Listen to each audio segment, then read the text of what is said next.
Hi friends, ಎಲ್ಲರಿಗೂ ನಮಸ್ಕಾರ. Gagan cooking ಚಾನಲ್ಗೆ ಸ್ವಾಗತ. ಹೊಸದಾಗಿ ನಮ್ಮ ಚಾನಲ್ ನೋಡ್ತಾ ಇದ್ದರೆ ಸಬ್ಸ್ಕ್ರೈಬ್ ಮಾಡ್ಕೊಳ್ಳಿ, ಹಾಗೆ ಪಕ್ಕದಲ್ಲಿರೋ ಬೆಲ್ಲೈಕನ್ ಕ್ಲಿಕ್ ಮಾಡಿ. ಬನ್ನಿ, ಇವತ್ತು ಸಿಂಪಲ್ ಆದ ರಾಗಿ ರೊಟ್ಟಿ ಹೇಗೆ ಮಾಡೋದು ಅಂತ ತೋರಿಸ್ಕೊಡ್ತಾ ಇದ್ದೀನಿ. ಇದಕ್ಕೆ ಎಣ್ಣೆ ಬೇಡ, ಒಂದು ಸ್ವಲ್ಪನೂ ಎಣ್ಣೆ ಬೇಡ, ಹಾಗೆ ಮಾಡ್ಬೋದು. ತುಂಬ ಟೇಸ್ಟಿಯಾಗಿರುತ್ತೆ. ಕಾಯಿ ಚಟ್ನಿಗೆ ಅಥವಾ ಗೊಜ್ಜುಗಳಿಗೆಲ್ಲ ಚೆನ್ನಾಗಿರುತ್ತೆ. ಈಗ ಹೇಗೆ ಮಾಡೋದು ಅಂತ ತೋರಿಸ್ಕೊಡ್ತೀನಿ. ಎಷ್ಟು ತೆಳ್ಳಗೆ ಬೇಕಾದರೂ ಮಾಡ್ಬೋದು. ಇದನ್ನು ಈ ರೀತಿ ಮಾಡಿದ್ರೆ ಎಷ್ಟು ತೆಳ್ಳಗೆ ಬೇಕಾದರೂ ಮಾಡ್ಬೋದು. ನಾನಿಲ್ಲಿ ಒಂದು ಪಾತ್ರೆಗೆ 1 ಗ್ಲಾಸ್ ನೀರಷ್ಟು ಹಾಕ್ಕೊಳ್ತಾ ಇದ್ದೀನಿ.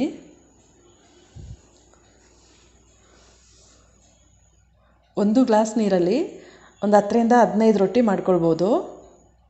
ನಿಮಗೆ ಎಷ್ಟು ಬೇಕಷ್ಟು ಮಾತ್ರ ನೀರು ಹಾಕ್ಕೊಳ್ಳಿ. ಇದಕ್ಕೆ ನಾನು ರುಚಿಗೆ ಎಷ್ಟು ಬೇಕಷ್ಟು ಉಪ್ಪು ಹಾಕ್ಕೊಳ್ತಾ ಇದ್ದೀನಿ. ಈ ನೀರು ಚೆನ್ನಾಗಿ ಕುದಿ ಬರಬೇಕು. ಹೀಗೆ ಚೆನ್ನಾಗಿ ಕುದಿ ಬರಬೇಕು. ಚೆನ್ನಾಗಿ ಕುದೀತಾ ಇರಬೇಕಾದ್ರೆ ನಾವಿಲ್ಲಿ ಹಸಿಟ್ಟು ಹಾಕ್ಕೊಳ್ಬೇಕು.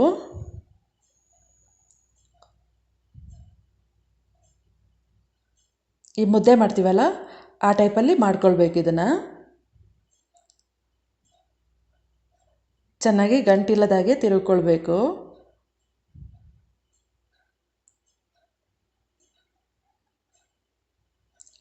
ನೋಡಿ, ಈ ರೀತಿ ಚೆನ್ನಾಗಿ ತಿರುಗಿಕೊಂಡು ಇದನ್ನು ನಾವು ಒಂದು 10 ನಿಮಿಷ ತಣ್ಣಗಾಗಬೇಕು. ಚೆನ್ನಾಗಿ ತಣ್ಣಗಾದ ಮೇಲಿಂದ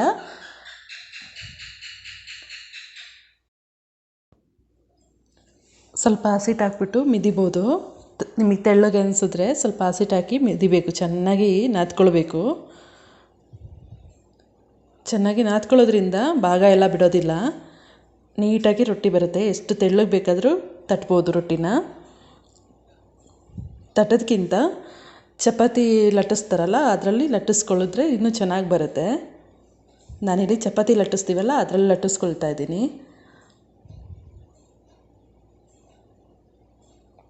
ನೋಡಿ, ಈ ರೀತಿ ಸ್ವಲ್ಪ ಪೌಡ್ರ್ ಹಾಕ್ಕೊಂಡು ಲಟ್ಟಿಸ್ಕೊಳ್ಬೇಕು. ಈ ರೀತಿ ಲಟ್ಟಿಸ್ಕೊಂಡು ಈಗ ತವ ಇಟ್ಕೊಂಡಿದ್ದೀನಿ. ತವ ಮೇಲೆ ರೊಟ್ಟಿ ಹಾಕ್ಕೊಳ್ಬೇಕು. ಹೀಗೆ ಹಾಕ್ಕೊಂಡು ಸ್ವಲ್ಪ ಬಟ್ಟೆನ ನಾವು ನೀರಿನಲ್ಲಿ ಒಂದು ಸ್ವಲ್ಪ ನೆನೆಸ್ಕೊಳ್ಬೇಕು. ನೆನೆಸ್ಕೊಂಡು ಬಟ್ಟೆನ ಈ ರೀತಿ ಮುಟ್ಟಿಸ್ಬೇಕು ಹಿಂಗೆ ರೊಟ್ಟಿಗೆಲ್ಲ. ಆಗ ಬೆಳ್ಳಗಿರೋದಿಲ್ಲ ಮತ್ತು ಭಾಗನೂ ಬಿಡೋದಿಲ್ಲ, ನೀಟಾಗಿ ಬರುತ್ತೆ. ಎಣ್ಣೆ ಸ್ವಲ್ಪನೂ ಬೇಡ. ಹೀಗೆ ಮುಚ್ಚಿಟ್ಬಿಡ್ಬೇಕು.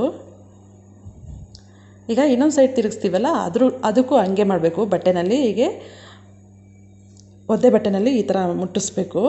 ಆಗ ಬೆಳ್ಳಗಿರೋದಿಲ್ಲ.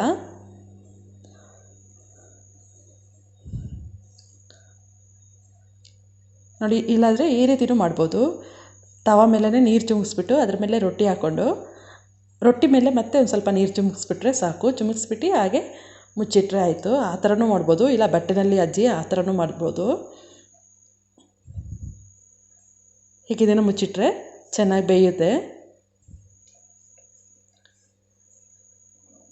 ಇದು ಚಟ್ನಿಗೆ ಮತ್ತು ಗೊಜ್ಜುಗಳಿಗೆಲ್ಲ ಸೂಪರಾಗಿರುತ್ತೆ. ಈ ರೆಸಿಪಿ ಇಷ್ಟ ಆಯ್ತಂದರೆ ಕಮೆಂಟ್ ಮಾಡಿ, ಲೈಕ್ ಕೊಟ್ಟು ಶೇರ್ ಮಾಡಿ. ಹಾಗೆ ಗಗನ್ ಕುಕಿಂಗ್ ಚಾನಲ್ಗೆ ಸಬ್ಸ್ಕ್ರೈಬ್ ಆಗಿ. ಈ ವಿಡಿಯೋ ನೋಡಿದ್ದಕ್ಕೆ ಎಲ್ಲರಿಗೂ ಧನ್ಯವಾದಗಳು.